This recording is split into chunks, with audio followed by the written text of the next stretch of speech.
Welcome back to Soulmask. Instead of our normal playthrough video today, we want to do a little bit of kind of a beginner's guide on the game. There's so much going on in this game, I figured it was a good time to stop and kind of go through a few tips and tricks that we got started on in these first few days. It's been a lot of learning and a lot of playing with other people here on the Patron server, kind of figuring things out as we go. So I appreciate you guys joining me for this. TBF Gaming, we play a lot of survival games here. Soulmask, Conan, Ark, everything in between, 7 Days to Die. Lots of cool stuff on the channel, but Soulmask has definitely taken my attention this week. Really enjoying the new release of this survival game. It's got some really cool mechanics. It's definitely close to something like Conan, but with a little bit more flair to it and a little more use for the NPCs that you can hire to join your team. So let's get into some of the actual tips and tricks. Some of these are going to be super simple, very low-key. I'm going to assume that you guys know how to play survival games. Go punch a tree, go pick up rocks, get started that way, make a little mini base. Let's talk about as you get into the actual Soulmask game. The first thing that we're going to check out is a little bit of the settings. So settings are pretty well done in this game. There's a lot of different options and things that you can change. I'm going to show you both single player and on a server. I'll show you how to get into the GM mode and how the settings work on a server. Let's go ahead and check this out real quick. We do our server hosting through G-Portal currently. They do a really good job with this game. They tend to have a lot of the new games out, so we go with them for a lot of the newer survival games. Let's go ahead and check this out. So there's some easy settings if you just want to make it quick and easy. If you want to go casual, easy, or normal, that kind of sets it on the easier end. But as you start getting further down there, it gets a little bit rough. What we typically do, though, is advanced settings. This will bring up all of the settings that exist. There's two settings that I think are kind of a must-have if you're either newer to it or if you want a little bit easier experience or just kind of want to cut down on some of the issues. Obviously, you can change things like experience and stuff like that or how much you gather, but I think the biggest one is the building decay. You can either turn that off, turn it all the way up, however you want to set that up. That way you don't have to worry about your building decaying, especially if you're on a server where you might not be on for a few days at a time. You want that one set pretty low. The other one is bag drop at feet. This is a huge one. This is called post respawn death pack on or off. If you put this on, when you die, wherever you respawn at, you're going to have a bag drop at your feet so you can pick up your belongings right there. That way you don't have to run all the way across the map. If you like that pain, that's not a big deal, but that's something that I just, especially for recording videos, I don't want to spend 25 minutes running across the map to go get my bag again. So I think that's a really good one to get into. The other ones are pretty simple, stuff like consumption, to change how much you have to eat and drink, or the animals eat, drink, stuff like that, as well as the fuel in the fires.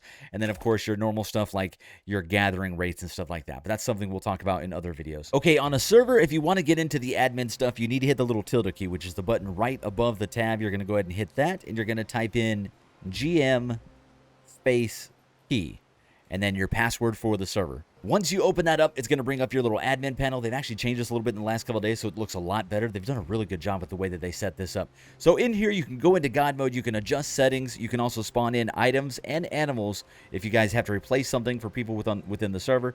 Really easy to do that here, but all the create items are over here. You can do whichever item you're looking for. So if you're wanting to do like a great sword, you're going to come here. Oh, my bad. I just gave myself one. Then you're going to go down to quantity, how many you want of it, and then the quality, I think it's 1 through 5 for the different qualities, and then you can spawn in those individual items. So it's from all the way like the basic lowest tier quality of tool or weapon or armor all the way up to legendary, and I think that's 1 through 5. So that's something I haven't played with too much just yet. You can also do the same thing over here on the creature side of things. You can actually spawn in creatures. You can do them as a baby, so that way if people need to trap them, or you can do same affiliation where it actually is the tribe that you're in or the tribe that you're looking at. I haven't quite figured that one out yet. We're going to keep playing with that one as we get a little bit further. If you want to check out the actual settings, you open coefficient settings. This is going to bring you everything here on the server. This is all the settings here on the server, and you can go through and adjust each one of these to make it a little bit easier, a little bit harder on yourself, depending on how you're wanting to play your game there. Just like I said when we talked about the last one, post respawn death, we make that to where you don't have to go back and get it. Makes it a little bit easier for people that don't have to go back and forth. Same with some of the other just general stuff. XP is a little bit higher. Some of the drops are a little bit higher, so you get more when you're logging, collecting, or mining. Just makes it a little bit easier to kind of get going. Unfortunately, right now, the servers are still kind of getting fleshed out since it's an early access game. So we do have to set this every time we restart the server, but we're kind of getting that down to a science now. So it's getting a little bit better. Let's move on to the next tip. The next one, more than any other game, the tribe is really important in this one. Not only the fact that you can create your tribe, bring new friends in with you, you can also recruit tribe members from the NPCs that are around the map. We'll talk about a little bit of each one of those. So the first one, just super simple, how to create your tribe. Hit the J button. That's going to bring you into your tribe menu. I already have a tribe created, so it's pretty simple. But otherwise, there'll be a button down here on the bottom where you can either either apply or create your own tribe. Then once you have your own tribe, you can go through and set some of the different levels. You can come over here, change your name, your description, and if there's applications for your tribe, you can accept them right here. You can also check out tribe event log, which shows all the things. I've died a lot. Oh no, that was not me. That was a whole different thing. Lots of death. And then your tribe defense, you can actually set patrol routes. We'll talk about some NPC stuff in just a few minutes. But that's basically how to set up your tribe. Super simple. Let's go to the next one. So there's a lot that we could talk about with NPCs. There's some really good videos out there that talk you through all of it. I'm going to go through just the basics, kind of high level, just to get you into it so you can kind of figure out what you got to do early on with this one. First thing you could do is if you're running around the map, you're going to start running into little miniature NPC camps. You'll also occasionally run into, there we go, right there. You'll also run into larger barbarian areas where it's a full-on city. You can go in and get some very high-level ones. These guys all work just like the weapons, which we'll talk about in a few minutes. There's levels all the way from white all the way up to red, so from basic all the way to legendary. As we talk about the weapons and tools, that'll become a little bit more clear, but let's just keep it about the NPCs right now. So for these guys, basically all you have to do is get them down to about 20%, and then you can recruit them. Ow, that might not happen today. Oh, that hammer is legit. Oh, he's only level 1, but he's wrecking my face. Okay, we might die this time. So once you get them down to this much health, you pretty much just walk up and you hit the E button, and you do what's called deter. Oh, that didn't work. Now, once you get her down to a certain amount, you hit E when you're close to him. This is going to do the little dominate. It's going to basically knock her out, and then you can carry her back to the base.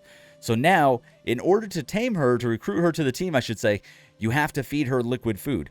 You don't usually get liquid food until a little bit later, so what you can do is if you look on either their dead bodies, look here, you might get lucky there, or if not, you go look in the camp that you just took over, or that you just wiped out, and you go look in the box, and a lot of times you're going to find food in these. So it doesn't, we've been really lucky. We found food almost every time we check these out. There you go. We have 9 of the mushroom soup. It takes for these low-level NPCs about 3 feedings is all we really need to get through that. So we'll take that, and now we have enough food to recruit our little friend here. You take her back to the base place now, so pick her up like so. And now we carry them back to the base, throw them in the base near the bonfire, and then we start feeding them food passively over time. Now, you can recruit pretty early on with that soup. You also get 1 free tribesman, like, early on that just shows up at your base and becomes your friend. All you gotta do is when they show up at your place, you hit E on them, and then they're friends with your tribe. That also tends to be a lot higher level. Our first one was a level 22. She didn't make it. I forgot to feed her. My bad. I'm not a very good tribe leader right now. We're gonna figure that out as we go. But this one, basically, we're going to take back, we're going to set down, and then we just feed it every so often, and we wait for their stat to go up to 500. I'll show it to you when we throw them down right here. And then we'll talk about our little NPCs that are running around down here. So we're going to go throw her right over here, put down. So if you look at them, first of all, you can hold E and you can do view items. This is where you can go and make sure that you can take weapons and stuff off them if you want to. So we can do that. I'll leave that stuff there for now. And then you can actually give them the food. So we're going to give them the mushroom soup. We're going to feed one of those, take it back. And then if you look where it says recognition, you can see that going up. That's going to go up over time. It's got to get to 500. Once it gets to 500, they're your best friend. You hit E, and then you can recruit them to your actual tribe. Now, I can only, at my current level, have 3, so I actually can't recruit another one. I'm actually doing this so we can test to see if my tribe mate can add them, even though I'm the one that knocked him out and brought him over here. That's what we're hoping happens, and then you can get your whole tribe together. And we'll talk about tribe work in just a minute, but this is the basic gist of it. Once I get to 500, it'll come back and it'll say press E to recruit the tribe member, and it'll say how many slots you have available, which, like I said, mine is only 3. So the next one is probably one of the biggest things and what sets this game apart from a lot of the other games, and that's the fact that you can really put these NPCs to work. A lot of games do it where you can just attach the NPCs to the benches, or you can have them follow you into battle. This does a little bit of everything, and it's actually pretty neat the way it sets it up. Very dynamic system. We're going to go just quickly through it. To set them up just right away, just to make it really easy, you walk up to them, you hold the E button, and you do tribesman work. Inside of here, you can see I've got a whole bunch of stuff set up for them, but if there was nothing here, you're basically going to hit this plus button right here, and then you can decide how you want them to work. So if I want to make her operate a workbench, if I want to make her do wild collection, workshop collection, store items, withdraw items, farm management, later there's a bunch of farming stuff, craft table, autoplay, breed, slaughter management, camp upkeep, and mine exploration. Just a bunch of stuff that you can do here. So if we want to do operate workbench, and then we could choose which one of the workbenches we want her to work at, and you can actually tell them what you want them to make. So we want her to work at the butcher's table and to make carrion, and then you can put a limit there. That way she doesn't stay there forever. She just goes over there and makes just what you want her to make. So if I want her to make 5 or 4, 5, there you go. And then you come down here, you click E to save work, or you can left click this right here and it gets added to the list up here. So for her, we have already set up where she does operate workbench. She makes sure that we always have 5 of the wooden handles. She makes sure that we always have 12 of the planks and 10 of the carpenter's tape, the craft splints. So she does all of those all the time. As we bring supplies back, she does that. The other ones we have set up where they do like gathering and stuff for us like that. So if we go into tribesman work on this guy, you can see that he does collect resource. So this is a wild collection. So you can choose what the area is. That's a huge one that I'll show you in just a second. And then you can choose what their work goals are for collection. You got logging, mining, harvesting. And just go through each one of the menus. You can kind of figure that out. You can tell him to collect a certain amount or not. You can tell him where to store things. Really well done there. And then also, if you already have tools and weapons for him in one of these boxes, they'll automatically go grab those. So it's really, really well set up. It makes it super, super easy, but they'll go all around the area as long as they have the proper tools. Now, when we look at here and we look at the actual menu, you can see where we did the tribesman work, and then we do a new one, and we say wild collection. If you're wanting them to go out and do wild collection, you only have certain areas. So we have farm area and bonfire right now. If you want to add an area to that, you're going to click your M button for the map, and you're going to create a waypoint wherever it is you want this work area. Now, they won't go super far away. At least our tribesmen wouldn't if they didn't have weapons, but they can go around the base area. You can pretty much go around here, and you can do create a custom marker where the cursor is. So if we go up here, we hit the R button, and then it's going to bring this up, and we're going to say test for video. So test, we're going to do a little thing right there for gathering, and then you can assign a color to it, and we're going to hit confirm. And then boom, now there's a little marker there. So now when we go into the tribesman work, you can see, we go like this, we go wild collection, work location. That test area that we just added is now there. So it's really cool. You can set up a lot of things like this, just a ton of things that you can do. Farm management, work location, keyword. Like, we don't have a farm set up yet, so that's not a thing. But just as we get a little bit further into it, it's super well done, man. Last thing that we want to talk about, the last step for this of the tribe management stuff, is also the clan page. So if you click up here where it says tribe, when you press the J button, it brings you to tribe. You can press the I button or just click up here to go to the clan. This will show you all of your recruits, plus it's a cool little visual representation, but it shows you all of their stats. This is huge. You need to go through here and look at a lot of these.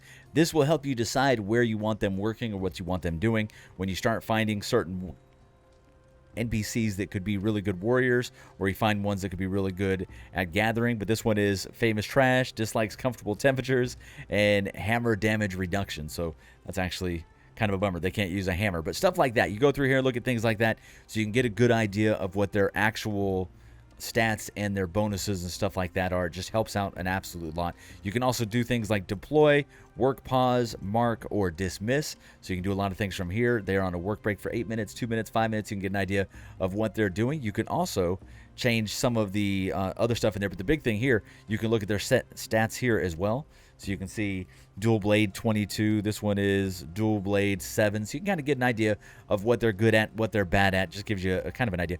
Plus, I think the lit up thing is which tools they currently have on them, but I'm not 100% sure on that one just yet. We're still learning this game too. You can also change their name from here because a couple of these guys absolutely need names. Another big thing is later on you can actually take control of them. Once you get the control module, you can actually, and that's a whole mask thing that we'll go into another time, but you can actually take control or kind of become that tribe member. It's a little confusing, but it works really well. It's pretty sweet. The next one that we wanted to go quickly through is the tools and weapons quality. This one's pretty simple, but just to kind of give you a quick visual representation of it. The weapon and tool quality is really important, and you can actually start making better ones just as you go. So I just crafted a whole bunch of spears a little bit ago, and we got lucky and got a slightly better one. I went into admin mode so we could spawn these ones in so we can show you each one of the levels. You've got your first one, which is basic, and then it kind of goes up from there. Level 1, level 2, level 3, level 4, level 5, which in this one is named good, fine, excellent, epic, and legendary. So each one of those as you go up is a little bit higher quality, a little bit more damage, and kind of gives you just an idea of how those work. If you want to spawn those in when you go into the GM system, it's basically quantity 1, and then quality is 1, 2, 3, 4, 5. So I assume quality 0 would give you the basic one as well. But that's basically how that works. That's for both for tools, pants, as well as stuff that you find. We just got that stone blade from someone like a low-level NPC in the wild, but we found that on them. Now, you cannot repair it until you've actually unlocked it. So even though we found this from an NPC, I can't repair it until we actually unlock that on our own. You do have to keep in mind that a lot of these weapons and tools, when they're on NPCs, they will break over time, so make sure you have backups for those as well. But that's just a super quick rundown on tools and weapons quality. But like I said, when you get a chance and you have enough supplies, just start crafting a bunch of them and you have a chance to craft a higher tier. This next one is a super quick one, but we just wanted to kind of talk about it quickly. I didn't realize when we first started this game, but we chose the wrong mask. There's a really good video on YouTube where you can go check out the full walkthrough of exactly how each one of these works and the differences between them. Later on, you can change out masks. You get different masks and you have to level up each one of the masks independently. But if you want to check out what they are, definitely go down to the bottom and kind of check out some of these skills associated with each one. You've got Civilization, Conquest, and Rich. So you can kind of go through each one of those and figure out what bonuses those ones give you. So it's a lot more important than what I realized when we first started.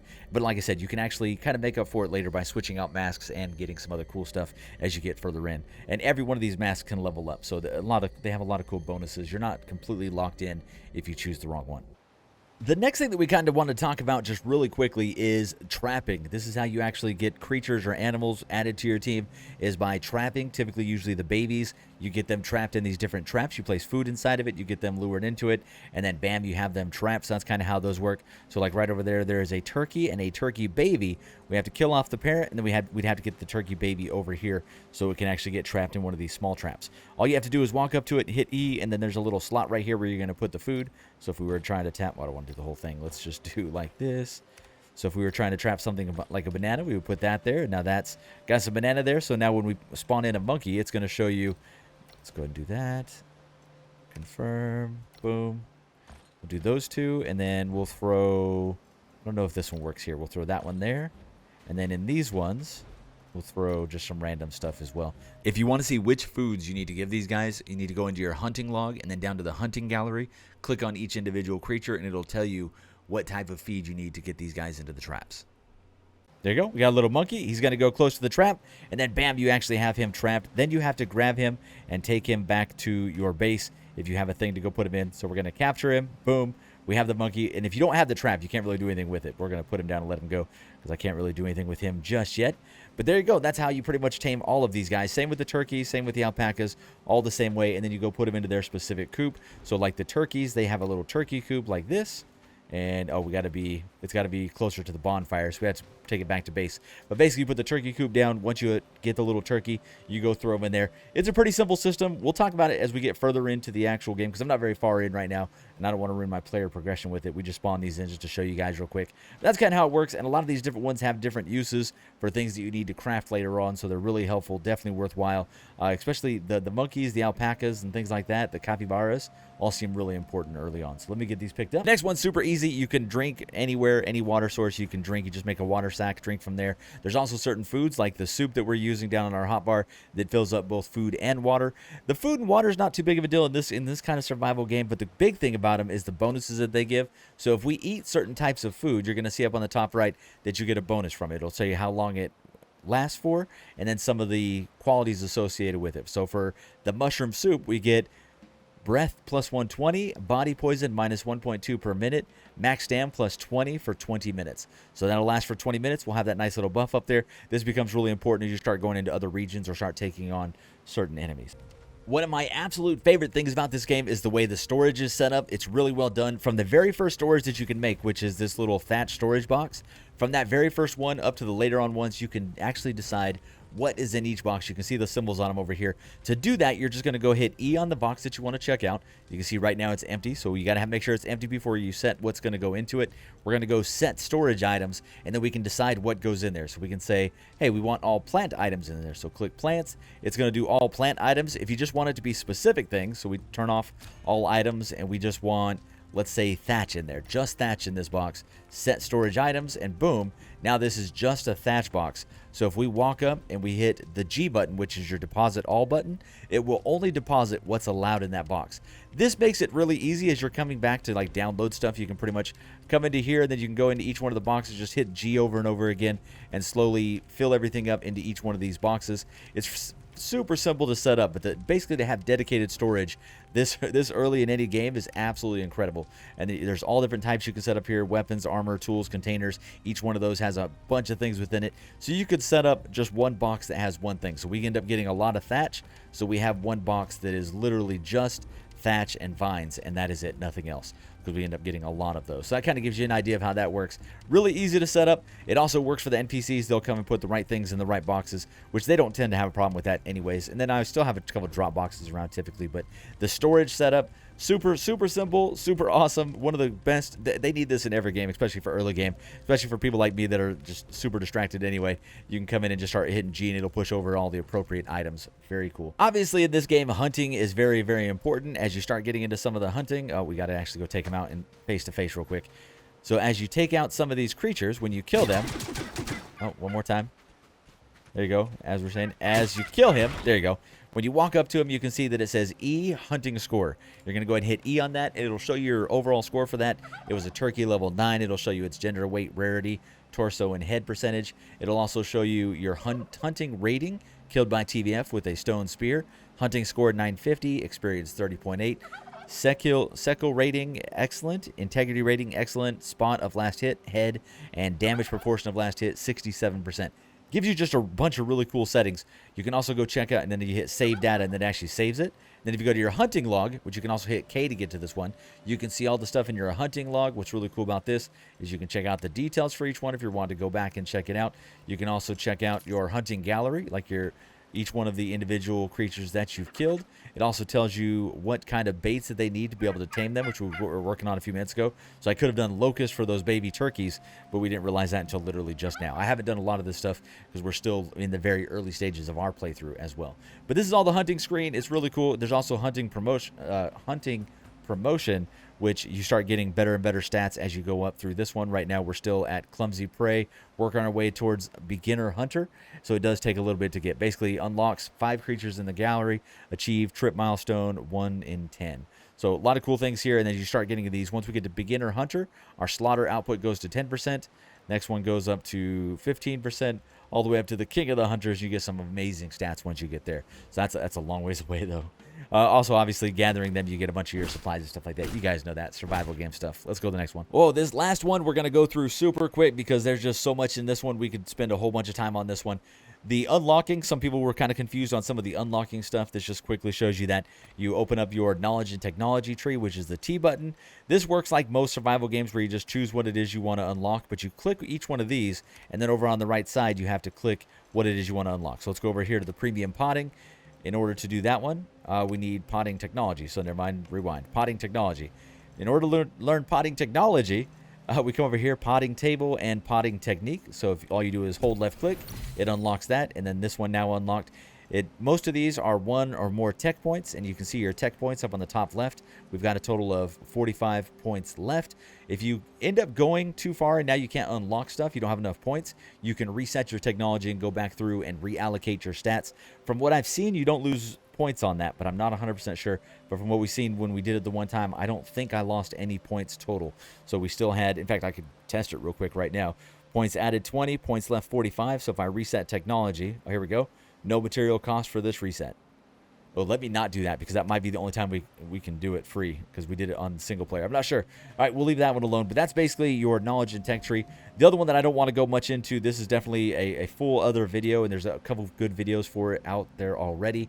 With our mask that we chose, Rich, we're already mask level 2. As you slowly level up the XP on that one, you'll get those. As you go out into the world and find green crystals, blue crystals, and stuff like that, you can start upgrading your mask and start getting some really cool functions and features within the mask. It's very cool. All of these are just mask specific, and it doesn't matter which mask you're wearing.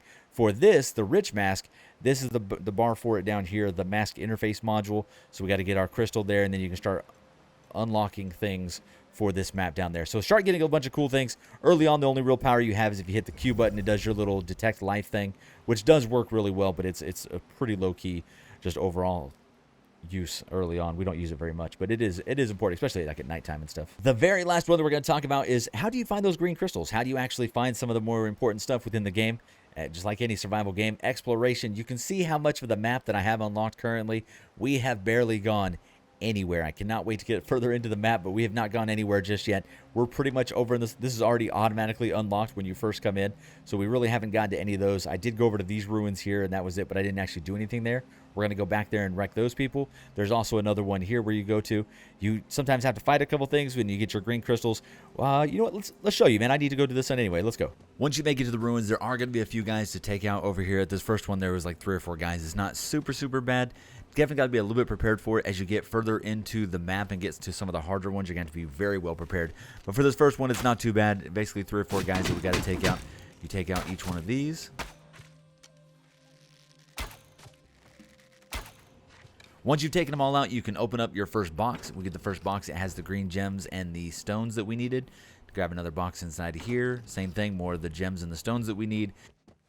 So let's go back over here, interact. Now we have what we need. We need 1 green crystal, 1 sunstone. Press and hold E. Let's do it. And we have to have awareness strength 5.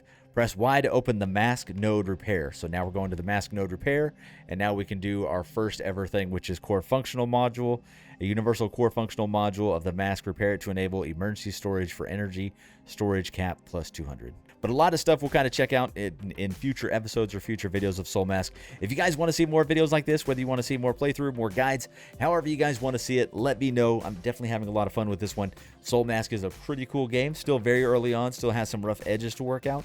But I think it's an absolutely worthwhile game, and we're having a lot of fun with it here in the Patreon community. So thank you so much to the patrons. Thank you so much for you guys checking this video out. If you made it to the end of the video, my MVP.